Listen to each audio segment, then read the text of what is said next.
Hello everyone, today I will show you how to change a watermark font size using Foxit PDF Editor. Open your PDF file and select Organize option already selected.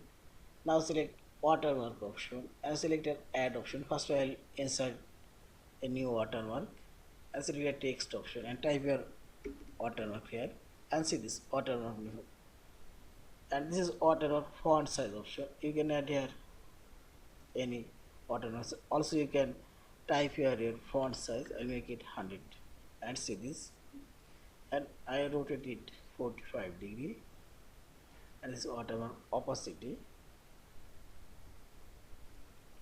also I'll make it 120, and this is you can set it behind page or top. Now finally select OK and see this. Now click this file option, save or save as your PDF file. Thank you for watching. Please subscribe, like, share and comment.